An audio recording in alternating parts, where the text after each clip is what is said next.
Alors là, je vais préparer une charlotte chantilly et fruits au sirop. Voilà. Donc, je vais faire avec mascarpone et crème fraîche entière. Enfin, à 30% de matière grasse, sinon ça va pas monter. Parce que la dernière fois, j'en ai fait une, mais c'était que chantilly et c'était pas assez ferme en fait. C'était très bon, mais c'était pas assez ferme. Donc cette fois-ci, j'essaye avec du mascarpone. Et voilà, donc du coup, je vais faire monter ces deux choses-là avec du sucre glace. Donc j'ai 250 grammes de mascarpone, donc je vais mettre 250 grammes de mascarpone, 250 grammes de crème et 50 grammes de sucre sucre glace. Donc pour les biscuits, j'ai pris des boudoirs. J'ai les mains sales, c'est parce que le fouet me donne les mains noires. Donc je vais me relaver les mains, vous inquiétez pas. Donc je vais utiliser des boudoirs. Alors ceux-là viennent de chez Aldi. Je vais les faire tremper dans le jus des fruits au sirop. Voilà. Et voilà, la charlotte est prête. Donc on n'est toujours pas sur une qualité top parce que j'ai pas beaucoup de luminosité dans la maison. Je m'excuse, c'est vraiment moche. Voilà, donc bon, j'ai fait les boudoirs, je les ai fait tremper un peu dans le sirop. De toute façon, ça absorbe vite, c'est un gâteau sec. Ensuite, j'ai mis de la crème, les fruits, je remettais un petit peu de crème, je mettais une couche de boudoir. Et voilà. Et maintenant, ce que je vais faire, c'est que je vais mettre ça là-dessus et je vais mettre du poids pour bien tasser la charlotte. Et puis voilà. Donc du coup, ça donne ça. Je l'ai mis au frigo et puis j'ai mis du pois sur le plateau. Et voilà. Donc ça, à partir de ce soir, on pourra en manger, ce sera trop cool. Alors, la première fermentation du kombucha est terminée. Donc ici, on a l'amer avec une partie du liquide pour la conserver. Donc on la conserve comme ça, température ambiante. Sinon, on peut la conserver au frais pendant au moins 6 mois. Et puis, passé 6 mois, si on s'en est pas resservi, on peut remettre un peu de sucre pour réactiver la chose. Mais moi, je vais en refaire rapidement.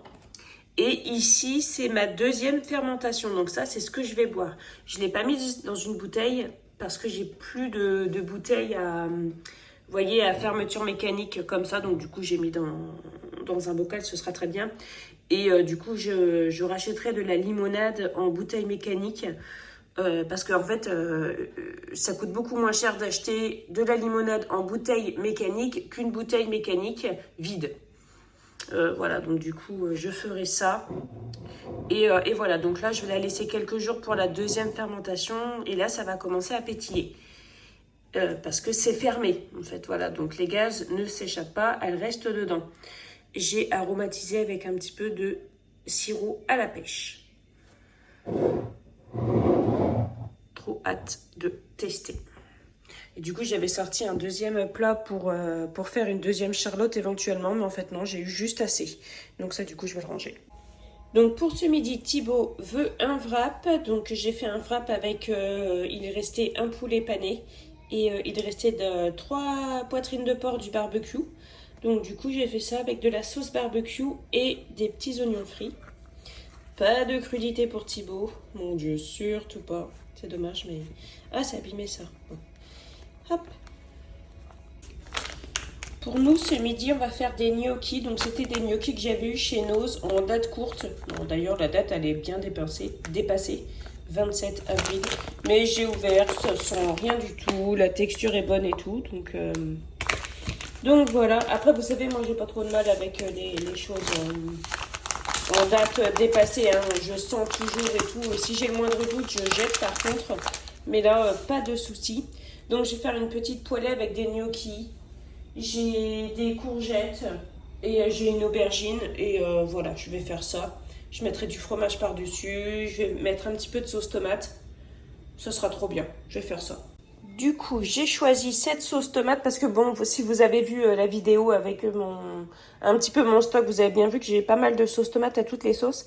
Et ça, c'est une sauce tomate parmesan que j'ai commandée chez Omi. Donc Omi, c'est une épicerie en ligne avec des produits régénératifs.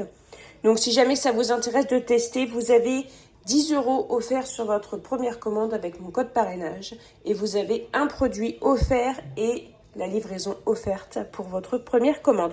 Donc si jamais ça vous intéresse, je vous mets tout ça dans la barre de description et je vais commencer à préparer ça.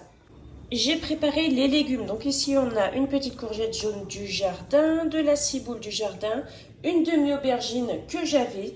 Je vais faire revenir ça dans la poêle avec un petit peu de matière grasse. Et les gnocchis. Alors les gnocchis, on peut les cuire directement à la poêle, que ce soit des gnocchis à poêler ou pas. Mais honnêtement, ceux-là sont quand même secs, hein. C'est super sec. Hein.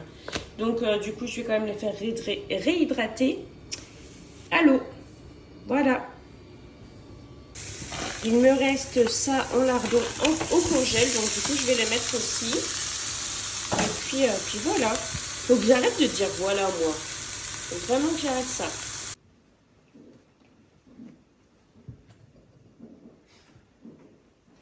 Pour ce soir, on va faire les panini avec les baguettes pré-cuites.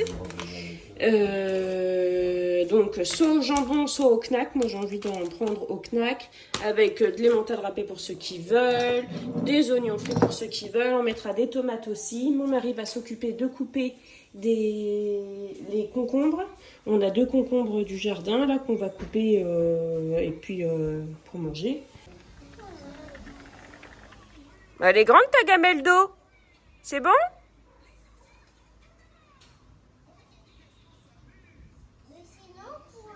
Donc là, il y a déjà 2 panini de prêt, celui pour Thibaut. Donc un fond de beurre, jambon et chèvre avec de l'origan dessus. Et pour Valentin, un fond de beurre, jambon, tomate et origan. Voilà. Ensuite, il y a pour mon mari et pour Margot et moi. Pour faire les panini, j'utilise cet appareil-là. Qui vient de chez Aldi. Je l'ai payé, je ne sais plus combien, 29,99 je crois. Oh, il y a quelques temps maintenant, il y a 1 an ou 2. Très bien. Par contre, tout est chaud. Hein. Là, par exemple, vous voyez, je suis obligée de prendre un torchon parce que c'est pas froid, quoi. Vous voyez, même le dessus, c'est vraiment très, très chaud. Très, très, très chaud. Voilà. Donc, j'appuie un peu pour écraser les panini. Et ce qui est bien, c'est que comme il est grand comme ça, en fait, on peut mettre des demi-baguettes entières. Il y a tout qui se barre. Et ici, il y a celui pour mon mari. Donc, jambon, chèvre, tomate, origan, un petit peu de mental et des oignons frits. Et pour moi, du beurre. Enfin, pour Margot et moi, on va partager. Enfin, vous savez, en fait, quand c'est des boîtes de 4, c'est toujours un pour mon mari, un pour mon grand, un pour mon moyen et un pour ma petite et moi. Enfin, pour la petite et moi. C'est comme ça que ça marche. Mais on crève pas de faim, on crève pas de faim. Et voilà, donc knacky, de l'emmental, des tomates, des oignons frits et de l'origan. Je vais mettre un petit peu de mental aussi parce que vive la vie. Alors, la première vidéo a été mise en ligne et donc dans la première vidéo, je vous parlais des pâtes comme ça aux betteraves. Alors, c'est 95% de farine de riz et 2% de betterave, je crois, pour la couleur. Et en fait, je savais pas trop comment manger ça. Et l'une d'entre vous m'a conseillé d'en faire une salade. Donc, c'est une très bonne idée. Donc, du coup, j'ai fait cuire. Et puis là, j'ai laissé refroidir. J'ai rincé sous l'eau. Et puis, je l'assaisonnerai pour demain. Puis comme ça, il y aura une salade. On verra ce que ça donne. Alors, ici, on a le panini pour Valentin. Celui de Thibaut. On a les concombres du jardin. Vous voyez comment ils sont bien verts. Ils sont tellement bons. Et ici, on a la salade du jardin aussi que je vais ajouter en plus dans mon panini. Et puis voilà. Et là, il y a mon mari qui regarde les Monster Truck.